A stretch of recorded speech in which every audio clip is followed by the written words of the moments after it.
My first experience of the SPF conference was in 2018, when Andy Pichoric and I were so honoured to be asked to provide the keynote speech. The whole day was a thoroughly wonderful experience for both of us, involving a host of brilliant talks, some fantastic music, and some incredibly lovely people who we met around the site on the day. We both felt incredibly welcomed and accepted by this amazing community that was so positive, so friendly, and so welcoming. So 2 years on, and I was thrilled at the prospect of returning to present my talk on the Screen Witch and to curate this mini film festival for you all.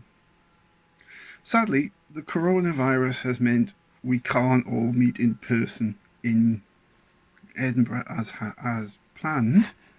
However, the SPF have really kind of stepped up to the mark here, and not wanting to disappoint people, have put together this amazing online festival in practically no time at all.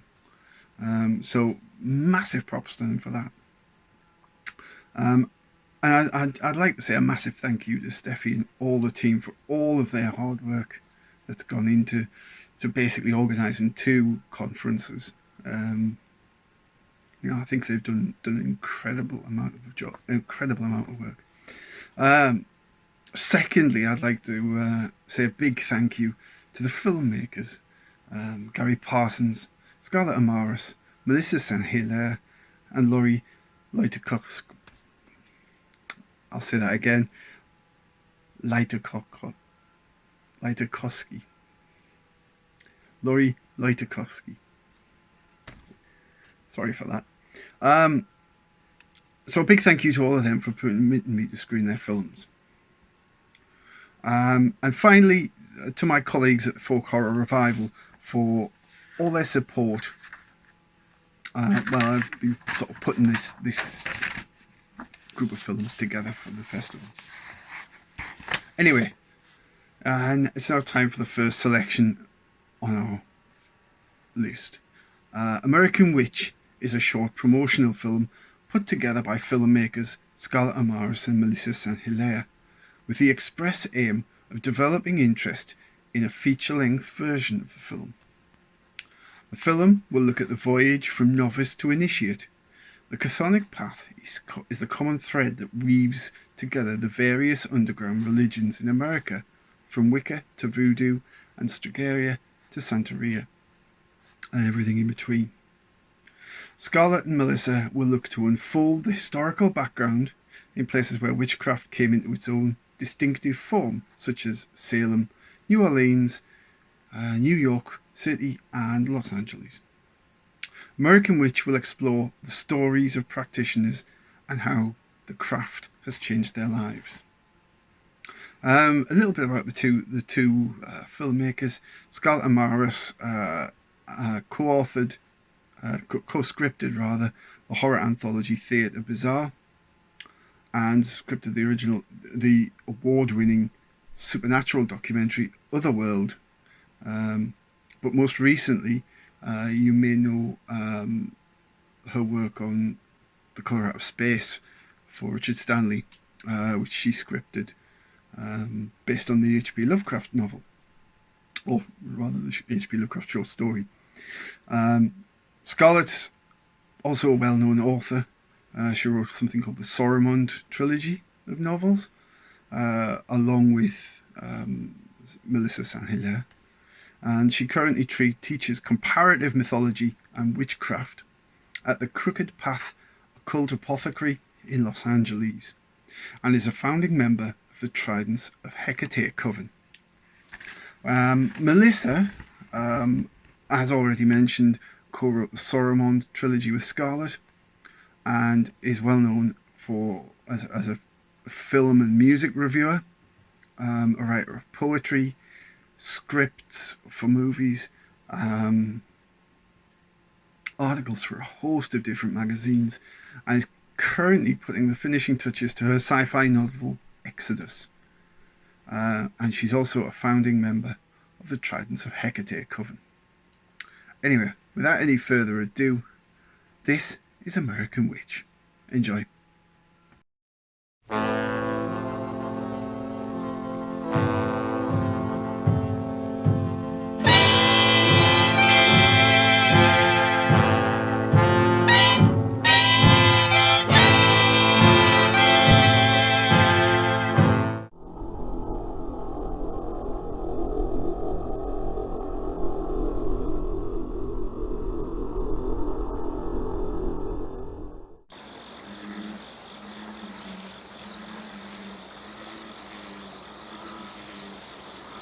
There are many ways to traverse the crossroads. What is it about this meeting point between worlds? Deals are made at midnight to sell one's soul for riches and power, where shadow work unfolds and monsters come to play. Neither here nor there, it is betwixt and between.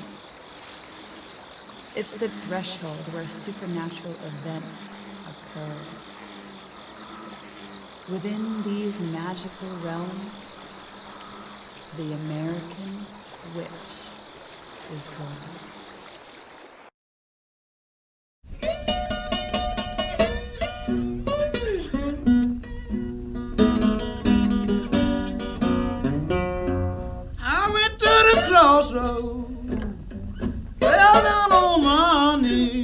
Someone told me many, many years ago that being a magician and being an occultist or witch, early on, it was looked at like it was the tarot cards laid out before you.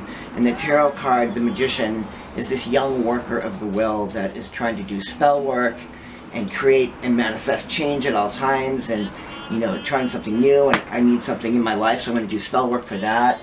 But then as you move on, and the crossroads are kind of like, I guess it's almost like a Saturn return, and it's where the magician ceases to be doing all that work, and all of a sudden they become the hermit card, and there's more wisdom involved, and you don't have to do all the physical working to manifest change. You just kind of have to put it into your consciousness and make it so. Ain't nobody seem to know me. Everybody pass me by. I think crossroads is hitting a mindset or a state in your life where you essentially have to kind of either give everything up or make a sacrifice, or just go willy-nilly and jump into the fray. In mysticism and in witchcraft, specifically traditional witchcraft, when you reach the crossroads, that's when you are at the point of another world.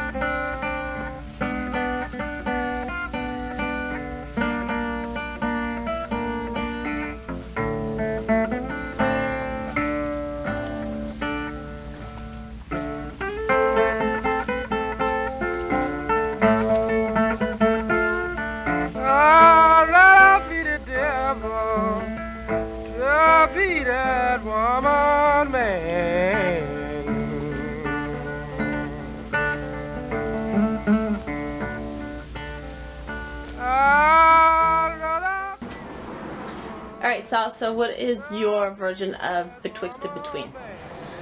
That's kind of funny because when you, first thing that comes to mind when you say that is the candy bar. Twix, but I know that's actually not what it is. Betwixt and between is kind of like, in Italian there's a saying, it's called mezza mezza, which means kind of sort of, but not really, not sure. You're in the space of, it's almost like a void. So betwixt and between to me is not really decided on either side. You're just kind of floating between until you make, the decisions are made. Spaces and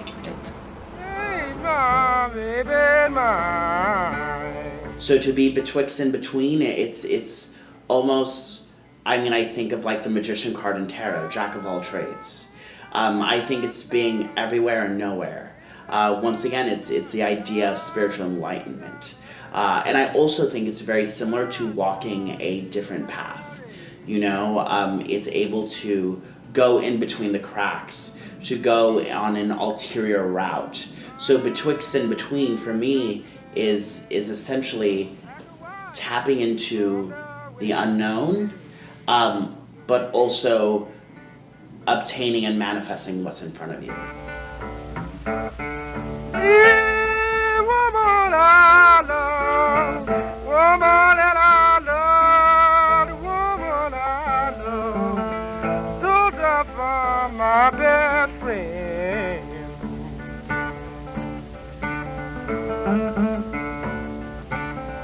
But he got lucky, stole tobacco again.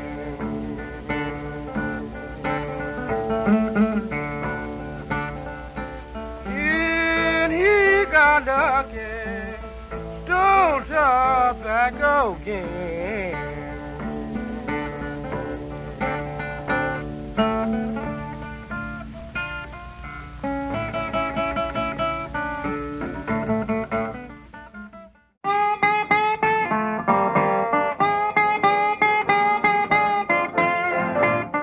I think what makes witchcraft different in America is the same thing that makes America different all the way around, is that we're a hodgepodge of the world. And we take from so many different cultures and so many different systems, and we can create that environment that witchcraft needs. But there's not a lot of heritage behind what we're doing, because we're taking pieces from one culture and from another and bringing it together and making the work that we have in American witchcraft. I believe American witchcraft is definitely here. You know, being in America, part of being the pompous Americans that we are is that we kind of see ourselves as the mirror, the reflection for the world to live by. But we're just taken from all these different cultures. Like when you look at witchcraft in America today, especially working in the store and owning the store, I see people asking me questions and talking to me about what witchcraft is to them here in the country. And the majority of it is technically like voodoo based. A lot of Indo-European witchcraft comes through, but it's basically just a big hodgepodge of different work that they're doing. And now it's even the Eastern systems have come into it. You know, they're adding chakras into witchcraft, and that the chakra system and witchcraft, really, they're from two different sides, right?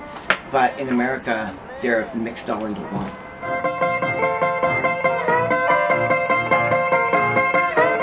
I think what makes American witchcraft different is that we defy social norms. I think that the American witch more and more is not following a certain tradition. They tap into multiple traditions. I think that they embrace their heritage, and I think that they are also able to find magic within the mundane.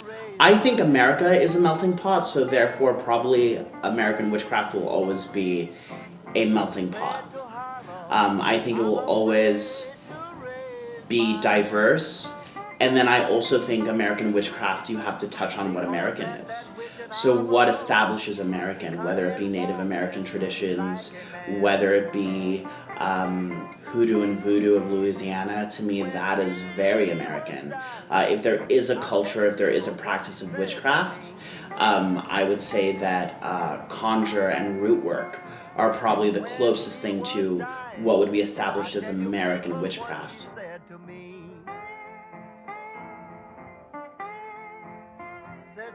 You're going to have witching hours, and I will linger in your memory.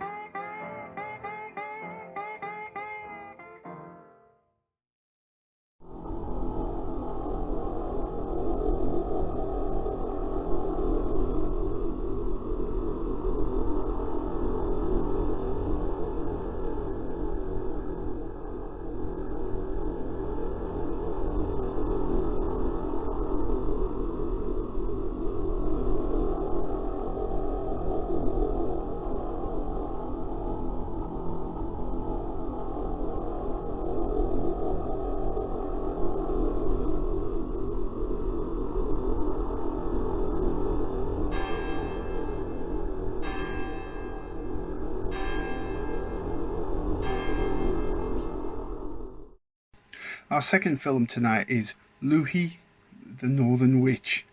Directed by Lauri Löytökoski, Louhi, the Northern Witch is a silent film with an ambient folk score.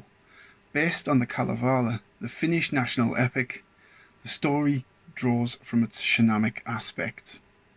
The lead character is Runaway, a nascent witch who confronts his mother's night terrors and is quickly transported into the realm of Louhi, the Queen Witch of the Undead. He journeys to Axis Mundi, the mythical pillar connecting heaven, earth, and the underworld. The main characters of the Kalevala are introduced as vessels for him to pass through. In the lines of Carl Jung's animus theory, they represent subconscious elements of one's sexuality, the opposite of the dominant side. Anyway, enjoy Louhi, the Northern Witch.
Gary Parsons is an MA film graduate from Goldsmiths College, London, who specialises in short films, utilising both elements of the surrealistic genre and images of the occult.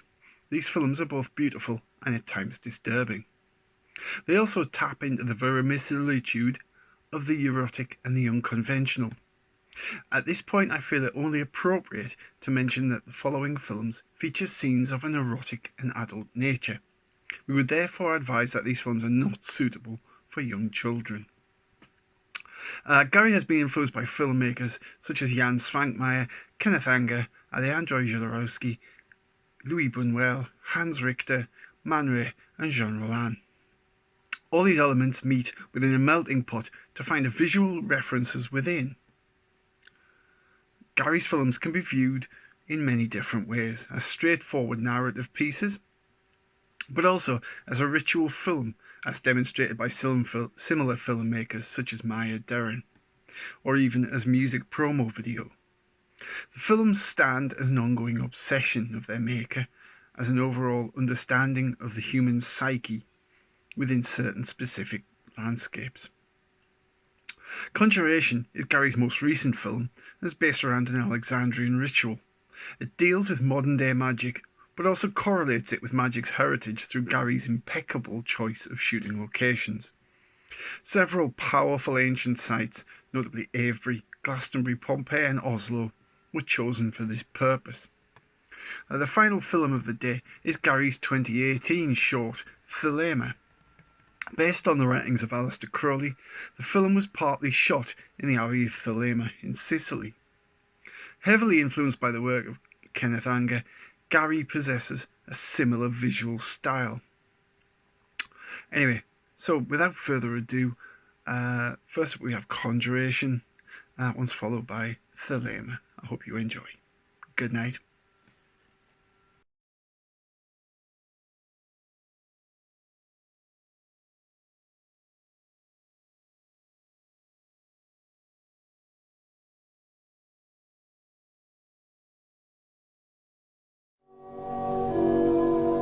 O thou circle, be thou meeting place of love and joy and truth, a shield against all wickedness and evil, a rampart of protection for all those who stand herein. Wherefore I do bless thee and consecrate thee by the powerful and potent name of Carnena and Aradia.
ancient times, our Lord, the Horned One, was, as he still is, Consoler, the Comforter. But men knew him as the Dread Lord of Shadows, lonely, stern and just. But Our Lady, the Goddess, would solve all mysteries, even the mystery of death, and so she journeyed to the Netherlands. The guardians of the portals challenged her. Strip off thy garments, lay aside thy jewels, for naught may ye bring with ye into this our land. And as you were brought into the circle, naked, the goddess laid down her jewels and her garments, and she was bound, as all living must be, who seek to enter the realms of death.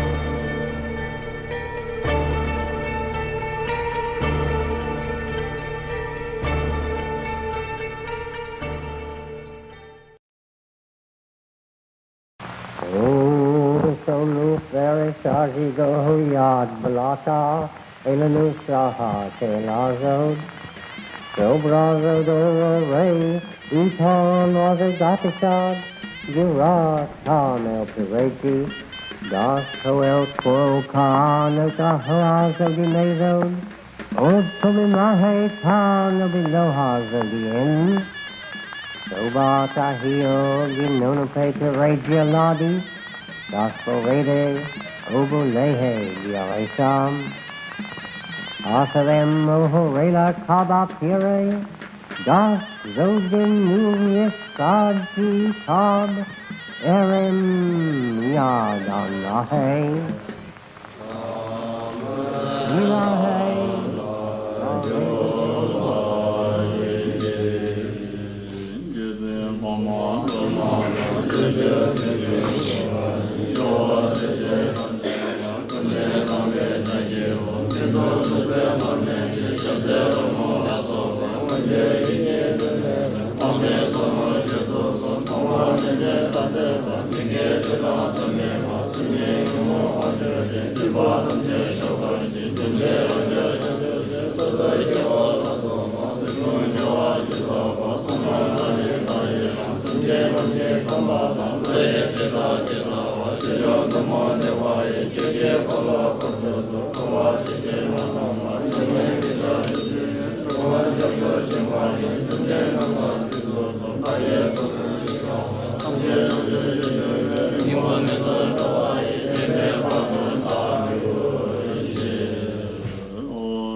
Joda Karieka, Odo Domironu, Odo Kitale Kaha, Yodo Reje, Nate Jodia Redo Nako Mada, Watahe,